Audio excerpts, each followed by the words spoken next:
Okay, so this is the unit circle, and I'm going to tell you how to remember it. So we're going to start with radians.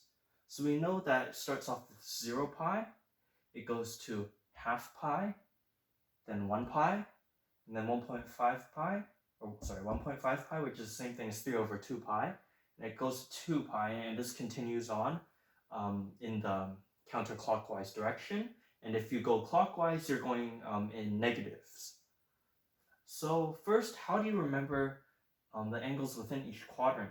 Well, with the first quadrant, you're going to start with dividing by 6, dividing by 4, and then dividing by 3. And this applies to all the quadrants. 6 for 3, dividing by 6, divided by 4, dividing by 3, dividing by 6, dividing by 4, dividing by 3, dividing by 6, dividing by 4, dividing by 3.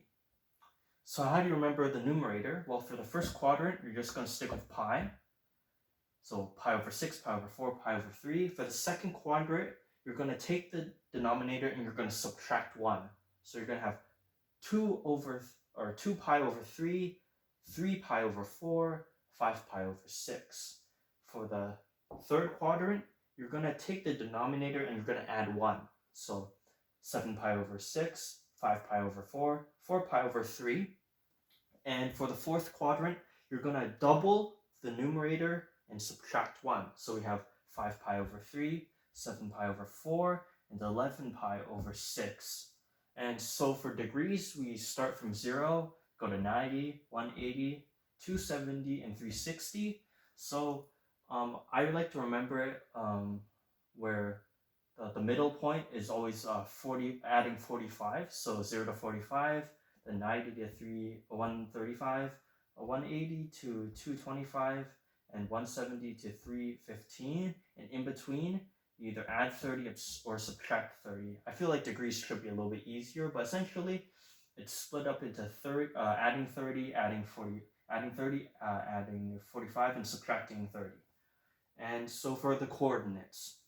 So first we have the easiest coordinates, 1, 0, 0, 1, negative 1, 0, and 0, negative 1. And these are at the most extremes. And now we have what's in between. So first you're going to divide every single coordinate by 2. Divide by 2. Every single denominator is going to be 2. And after that, here's how I remember it. So I go for the x coordinate, I go 3, 2, 1. And then for the y coordinate, I go back down 3, 2, 1. And what you do is you put square roots over the 3's and the 2's in the numerators. So we have square root of 3, square root of 2, 1. Square root of 3, square root of 2, 1. And we do that for all of the quadrants. Square root of 3, square root of 2, 1, square root of 3, square root of 2, 1. And how do you, by adding the negatives, the net signs, you can just look at where it is. So this is like where the negative x's are. So you just put a negative sign on the x coordinates. And this is where the negative y's are. So you just put a negative next to the y coordinates.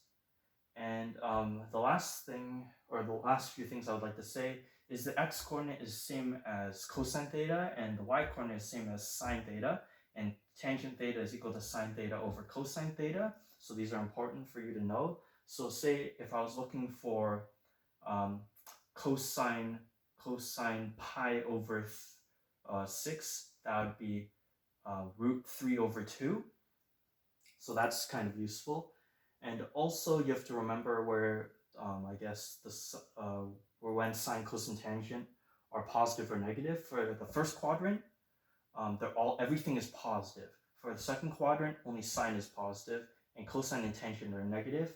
For the third quadrant, cosine and sine are negative, but tangent is positive. And for the fourth quadrant, only cosine is positive, and sine and tangent are negative.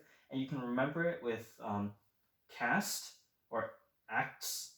I like to use cast, and you start with the fourth quadrant and you go in the counterclockwise direction. So I hope this helps you remember the unit circle. Thank you.